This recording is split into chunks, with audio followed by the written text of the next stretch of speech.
মন্দির ঘুরে শেষ করা যাবে না। পরেশনাথের আরেকটা বিখ্যাত হচ্ছে জৈন মন্দির, কাছেই আছে, 5 মিনিটের হাঁটা পথ। আর যদি আপনারা গাড়ি নিয়ে আসেন তাহলে মাত্র 2 মিনিট লাগবে, একদম পাশেই। পরেশনাথ থেকে নেমে পরেশনাথ ট্রেক হয়ে গেলে যাওয়ার সময় ডান দিকে পড়বে এবং আসার সময় বাম দিকে পড়বে।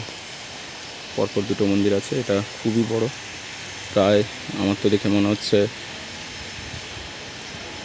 3-4 একর জমিনে এই মন্দিরটা তৈরি করা হয়েছে। এবং আপনারা জানেন যে পরেশনাথ বিখ্যাত একটা জায়গা জৈন ধর্মাবলম্বীদের জন্য, যেখানে অনেকেই মহাপরিনির্বাণ করেছিলেন। 20 জনের মধ্যে প্রায় 23 জন, 24 জন তীর্থঙ্করের মধ্যে প্রায় 20 জন এখানটাই পরেশনাথ পাহাড়ে তাদের দেহ বিলীন করেছিলেন। তো আমরা ওই পরেশনাথের কাছে মধুবনে এরকম অনেক মন্দির আছে শুনেছিলাম আগে, যাওয়ার খুব ইচ্ছা ছিল। আপনাদের সামনে আমরা তুলে ধরছি, আপনারা অবশ্যই আসুন।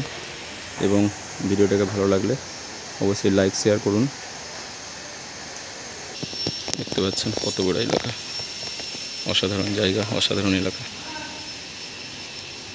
এই কাজগুলো দেখুন, এত সূক্ষ্ম কারুকার্য।